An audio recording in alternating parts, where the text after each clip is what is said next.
these super cute, easy wreaths. So what you need are just a few basic items you can pick up from your local craft store. So what I have is a metal wreath hanger, or not really a hanger, metal wreath frame, we'll call it. And then definitely want some gloves of some sort because you're going to be dealing with a lot of pine sap.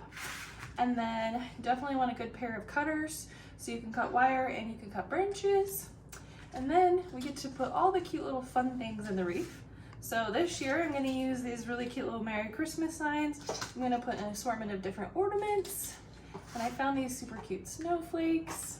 And then also, I love to light my wreaths up, so I get these little battery powered packs of light. They work awesome. And of course, some sparkly pine cones, because you can never have too much sparkle on your wreath.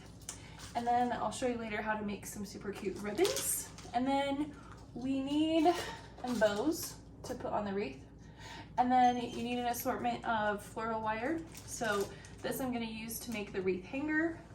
And then I have different thicknesses of floral wire here. And then I'll show you how to put it all together. For the first step, if you can find a branch that's already curving, go with it. So I'm by no means a wreath expert, but I figured out how to make it look pretty dang good. So what you do is you take the branch and you're gonna kind of bend it around the frame of the wreath.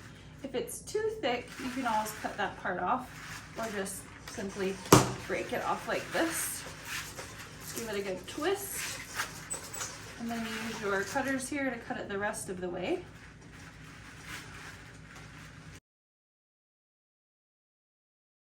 Pretty fresh pine, so it's a little hard to cut. Probably need some better cutters, but this is what I have, so I'm using it.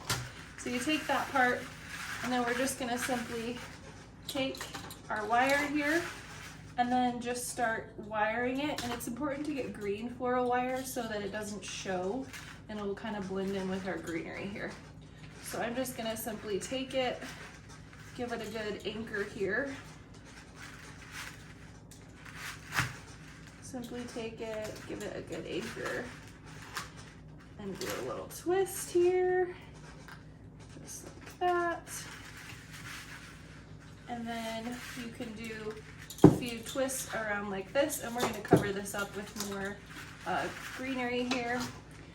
And then give that wire a good cut, and then simply take it and tuck it under and kind of anchor it right there. Then we're gonna go further down. Is it further or farther? I'm not good with English. So then give it a good twist here, cut again. And you don't need to anchor the whole thing, but I like to just go around and give it a good anchor. Like how I grit my teeth when I do that. A good anchor here and there. So here we are just twisting it. And I'll show you what the first piece will look like as I progress. I'm just gonna cut this off here before I wrap it. And here we go. And I'll give the close-up of the camera here in a second. And simply, so as you can tell right here, I've got kind of like a hanger here, a guy that's winging out there, so I'm gonna just take him and just tuck it.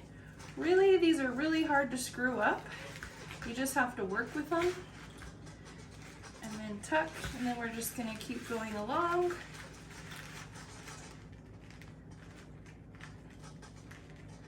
The table's a little squeaky. Go along and twist and tuck until you have it looking the way you want. And we're just gonna keep going around and adding more foliage to it until we get a wreath that looks like we want it. So that's where you start. You can see here, I'm just kind of overlapping and twisting, securing, trying to hide that wire the best that I can.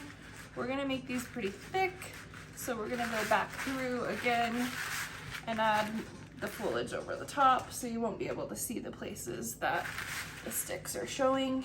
It's helpful to tuck in those wires, so if you happen to be giving this away as a gift, you don't cut someone,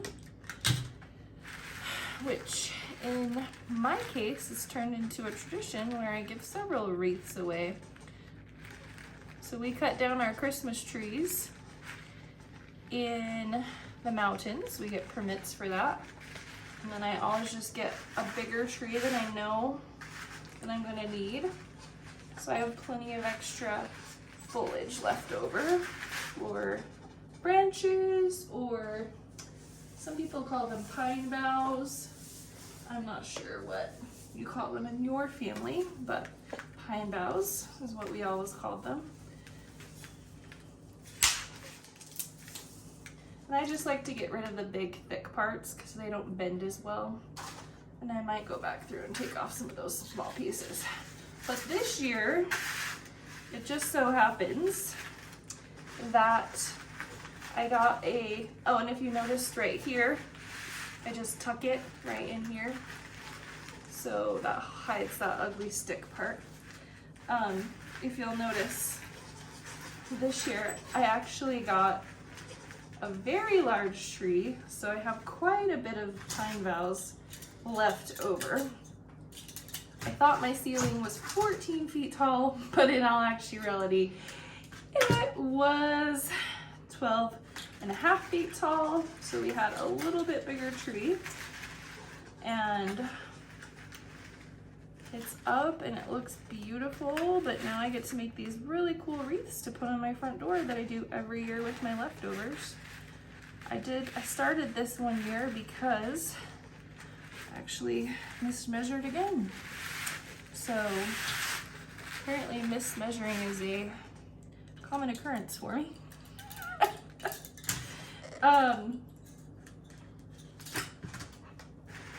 But these turn out so fabulous.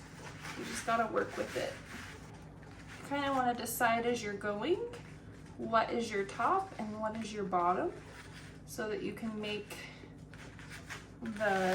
so like the way we're going right now, it looks like this is gonna be our top and this is gonna be our bottom. And we're still working with it, but this is what it's looking like so far. It was a very picturesque moment. I couldn't help it. But we're getting there and we're making the shape. The nice thing about that frame is that's gonna hold the wreath shape. So again, it's pretty hard to screw up. So then as you can see, I've wired the lights around, and I've hidden the green part of the wire for the most part. The spots that are showing we'll be able to hide better with all the different things we're gonna put on.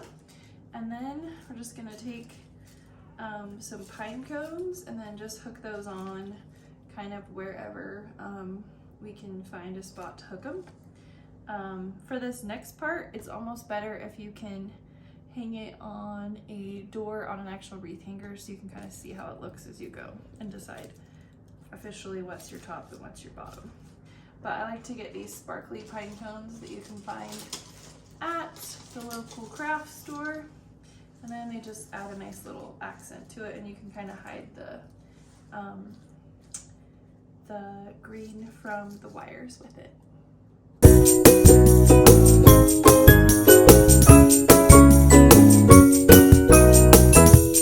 Now comes the fun part where you get to totally just decorate the wreath. Reminds me of decorating a Christmas tree. But this is the cute little plaque I got from the at-home store. So I like my bow and ribbon up here. So I'm gonna put this Merry Christmas sign down here. And then I'm going to just put that in place with wire.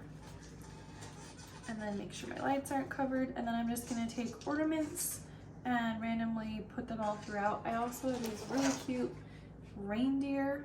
So it's gonna look awesome. I just gotta sporadically spread it out throughout the tree, or out throughout the wreath.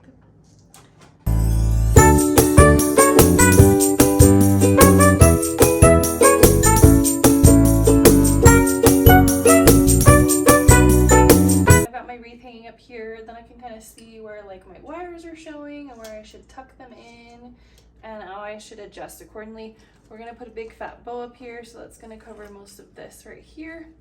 And then I'm just kind of like moving things around, trying to figure out if I should put like more things here or there, but you kind of get the gist. I finally finished all my wreaths. It took me a little bit longer than I anticipated. I ended up having one small problem, and that was the branches that I had gathered off of my tree were a little more scarce with pine needles, so it took a little more layering to get everything done. But I think it turned out awesome. I made 5 in total, and all of them have a different assortment of decorations and lights, and I'm super excited for how well they turned out. So if you like this video, please subscribe. I'm gonna be making more content of the fun things that I do throughout the year.